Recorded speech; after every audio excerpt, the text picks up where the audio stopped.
This talk is about my fight to change healthcare through focusing on what we now are calling precision health. It begins with risk assessment at all stages of life, including at the time of conception.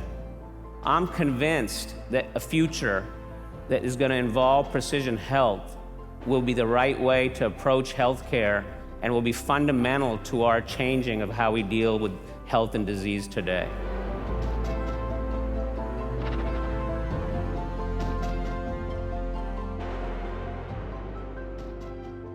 He would often start lab meeting by saying, I want you to all remember why we're here. And if anyone's forgotten, I want you to let me know and come over to the clinic with me. Because this morning I saw patients that were, suffering, and there are real people at the other side of this that we're trying to help. This is why we're here. Sam's commitment is to the betterment of humanity. He would rather medicine not be so involved in healing the sick, but rather preventing people from getting sick in the first place. I was inspired by Sam the day we came together. I mean, you watch this natural curiosity of his. You watch him work so hard. I mean, he used to sleep on the PET scanner all through the night to be there. Now, I work hard, but Sam works harder. And why? Because he does what he loves to do with those he loves to do it with. He's just relentless. He is someone you really can't box into any one area. He trained as a biomathematician in his early career, doing his PhD, but then became an MD. And from there, really just branched out into all of these different areas and fathered the field of molecular imaging, which has changed how we do medicine and how we actually diagnose and help people. Sam's family immigrated to the US when Sam was 5, and they came from India. And they were a wonderful family. And they taught this young boy the right things about life, to work hard, extremely work hard, and to be honest and sincere. I think he entered college at 15 and entered medical school at 18. He came with all the passion and interest in the world. He applied to medical school, but at that time they just had 2 boxes, MD, MD, PhD. And they put his application in the MD, PhD program. And it was fortuitous, serendipity. It was in that environment where he had to figure out how do you put together math, physics, and nuclear medicine. There's an old saying that there's no elevator to success. You have to take stairs. Sam took those stairs where he created mathematical relevance, nutritional modeling, medical decision-making, integrated that into PET, integrated it into his life as a physician. In 1997, there was an FDA Modernization Act. In that law, the FDA would now have to properly treat PET as a tracer technique, not a drug. Well, we got through that, then we faced reimbursement. He's credited with being one of the individuals that helped get the government to agree to reimburse for PET imaging. With the FDA approval and reimbursement, it built the foundation for PET to become a clinical reality worldwide. He finished his MD, PhD, and I recruited him into my faculty. He was a young assistant professor, and he came to me one day and told me he did not believe that people would be interested in his bringing physics and math and nuclear medicine together, that they would not have any interest in his work. I said, Sam Gambhir, you are bright, exciting, smart, and extremely hardworking. And you have a vision of the world that you see. They will not only be interested in what you create, you will change our field. He was working closely with Michael Phelps, who's an absolute giant in the field, someone who is an incredible innovator and really created PET imaging, positron emission tomography, which has really changed the game for diagnosing cancer. But from there, he wasn't satisfied. He thought, what else can we do with imaging? He became more and more and more a translational scientist. where he was now engaging many different sciences and many different medical specialties, but always focused on how do I get them to invent and discover with me and change medicine. The radiology department wanted to develop a major program in molecular imaging. We wanted to attract a world-renowned person to lead that effort. And I was asked to chair the search committee that ended up recruiting Sam Gambhir.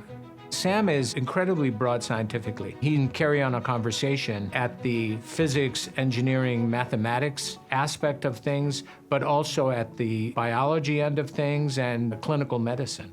I've seen so many wonderful ideas born out of his ability to reach across to different disciplines and departments and to leverage everyone's skills and thoughts and ideas. Now, that's also something about the way Sam thinks. Sam does mental experiments. They're called what if.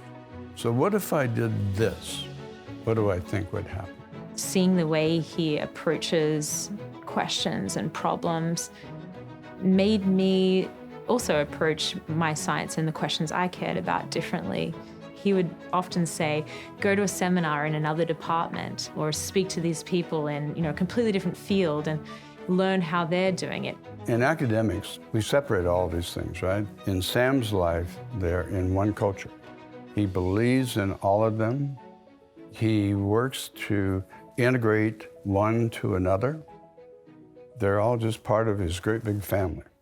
Early detection of disease, and especially related to cancer, has been a very important central focus of his work. He was always in search of how can we detect disease early?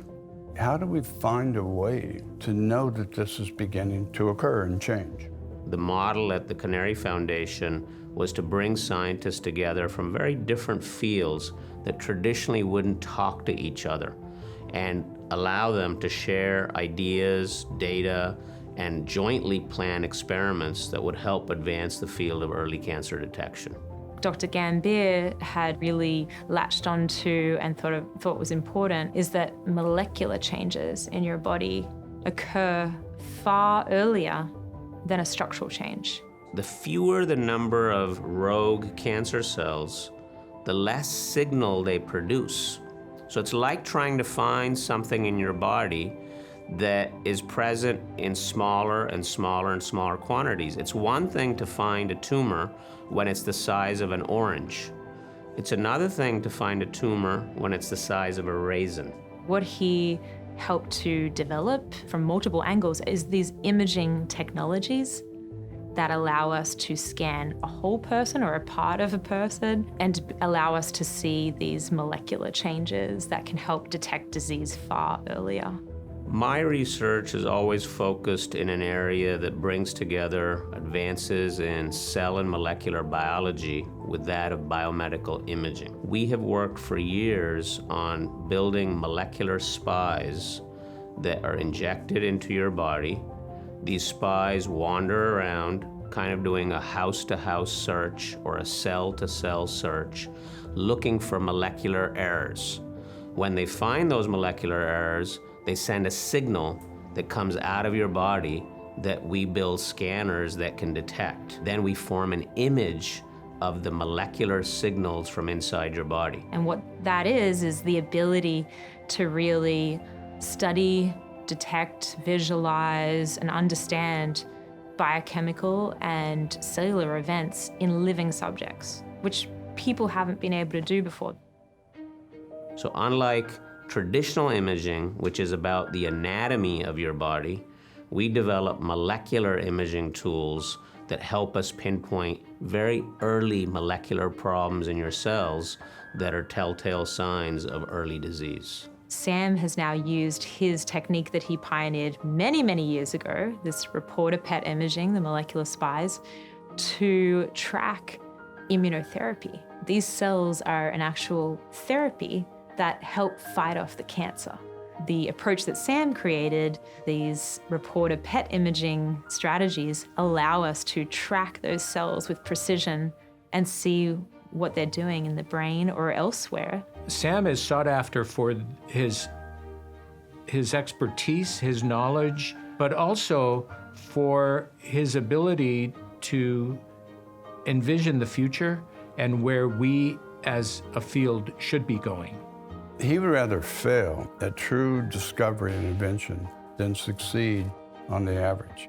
He believes that if he works hard enough, he can create and make real the thing he sees in his mind. He was thinking ahead, way ahead, for a long time. And he thought, let's start thinking about how we can integrate what people are learning in the sort of small device or point of care type detection space. If you're aiming to get early detection of disease, by definition, it's detection before the person even knows that they have a disease. You want to be making these measurements in a non-intrusive way without the person's daily life activities being affected. He thought, what are all the things you just do passively in your day-to-day life that we could collect data on? Imagine that during your annual doctor's visit, that you go in for what would be other tests, a physical exam, a simple blood test for cholesterol, but at the same time, that blood test would be for biomarkers that may be present in your blood and would indicate that you may have an early cancer. Actually being able to detect the earliest signs of any sort of disease using every kind of method we have available to us, whether it's monitoring your sleep, whether it's looking in the mirror in the morning and having your mirror detect changes in your facial expression. He'll say, imagine if you could be in your shower and being scanned, a whole body scan. Like, no one thinks like that. Sam has been and is one of the people against whom I try to not measure myself because I'll lose.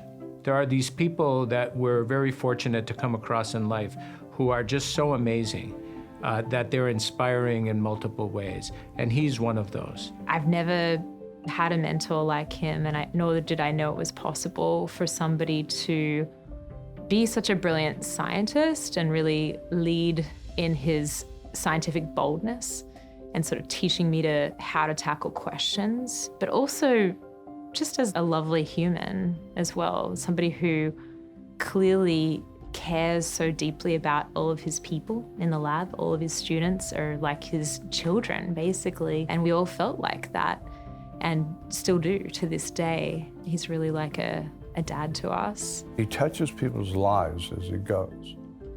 You know, most people, you walk right by you, but not Sam. And Sam has a purpose. How could I help them to do something? How could they help me? He's on a mission. This brings me to Millen. What motivates me is knowing that if he had been born 100 years from now, the tools of precision health would possibly allowed him to live much, much longer. I remain optimistic that the fundamental basic science that we all continue to do leads to new technologies that will help re-engineer our own bodies so that we can detect disease early. Welcome to the revolution.